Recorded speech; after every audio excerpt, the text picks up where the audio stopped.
आज की हमारी कहानी है वापसी। जनवरी 2009 की सर्द रात भारत के एक छोटे से कस्बे में हलचल मची हुई थी। पुलिस एक पुराने घर के बाहर खड़ी थी। आस-पड़ोस के लोग जमा थे, जिनके चेहरों पर चिंता और उत्सुकता साफ झलक रही थी। उस घर के भीतर रात में एक भयानक घटना घटी थी। 55 साल के पति और 53 साल की पत्नी ने आत्महत्या कर ली थी। दोनों के शव छत के पंखे से लटके हुए मिले थे। एक कोने में एक सुसाइड नोट रखा था। उसमें लिखा था, हम अब थक चुके हैं। अपने बेटे की गलतियों का अंजाम भुगतते भुगतते हमारी हिम्मत जवाब दे गई है। कर्जदारों का सामना अब और नहीं कर सकते। यह घटना पूरे कस्बे में आग की तरह फैल गई। जिसने भी सुना, वह सन्न रह गया। लोग हैरान थे कि ऐसा क्या हुआ जो इस साधारण दिखने वाले दंपति को इतना बड़ा कदम उठाना पड़ा। लेकिन उनके इकलौते बेटे को इस घटना की खबर तक नहीं थी। 15 साल बाद 2024 में वही घर फिर से चर्चा में आया। एक काली कार घर के सामने रुकी। कार से लगभग 38 साल का एक व्यक्ति बाहर निकला। उसकी चाल में आत्मविश्वास और चेहरे पर गंभीरता थी। उसने कार से निकले अपने साथियों को निर्देश दिए, इस घर को 2 हिस्सों में बांटना है।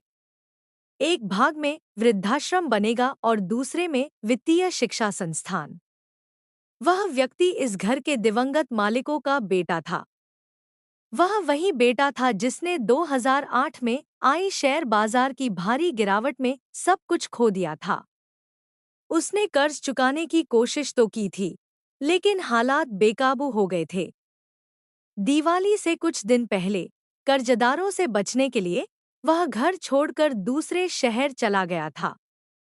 उसने सोचा था कि पैसा कमाकर लौटेगा और सब ठीक कर देगा। लेकिन उसकी गैरमौजूदगी ने उसके माता-पिता पर भारी दबाव डाल दिया था। 2009 की शुरुआत में जब वह चुपचाप अपने कस्बे लौटा, तो उसे पड़ोस की एक दुकान से अपने माता-पिता की आत्महत्या की खबर मिली। यह सुनकर वह अंदर से टूट गया। अपराध बोध का बोझ उसके कंधों पर आ गिरा। अपने माता-पिता को खोने का दर्द और खुद को इसका जिम्मेदार मानने का एहसास उसके दिल में घर कर गया। वह कस्बे से वापस चला गया और नए शहर में नौकरी तलाशने लगा। कई असफल प्रयासों के बाद उसे एक वित्तीय प्रबंधन कंपनी में सहायक की नौकरी मिल गई। यह क्षेत्र उसका जुनून था और उसमें इस काम के लिए गहरी समझ थी। उसने अपनी गलती से सीखा और छोटी-छोटी चीजों से शुरुआत की। मेहनत और लगन के साथ उसने न केवल अपनी स्थिति को मजबूत किया, बल्कि धीरे-धीरे अपना कर्ज भी चुकाने लगा।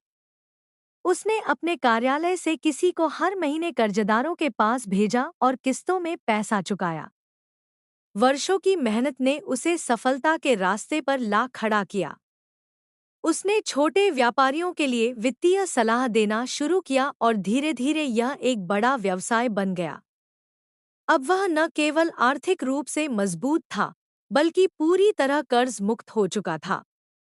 उसने अपनी पत्नी और बच्चों के साथ एक खुशहाल जीवन की शुरुआत की, लेकिन उसके दिल में कस्बे के उस पुराने घर की यादें अब भी जिंदा थी। 2024 में उसने एक बड़ा कदम उठाने का फैसला किया। वह अपने कस्बे लौटा, उसी घर में जिसे उसने वर्षों पहले छोड़ा था। उसने तय किया कि अब इस घर को केवल एक स्मृति नहीं रहने देगा। वह इसे उन लोगों की मदद के लिए समर्पित करेगा जो वित्तीय शिक्षा और जागरूकता के अभाव में संघर्ष कर रहे थे। उसने लोगों को बताया कि वह एक ऐसा संस्थान बनाना चाहता है जहां लोग मुफ्त में वित्तीय प्रबंधन सीख सकें। उसने समझाया कि कैसे सही वित्तीय योजना न केवल आर्थिक संकटों से बचा सकती है, बल्कि एक स्थिर और खुशहाल जीवन का मार्ग भी प्रशस्त कर सकती है। अपने भाषण में उसने कई महत्वपूर्ण बातें साझा की।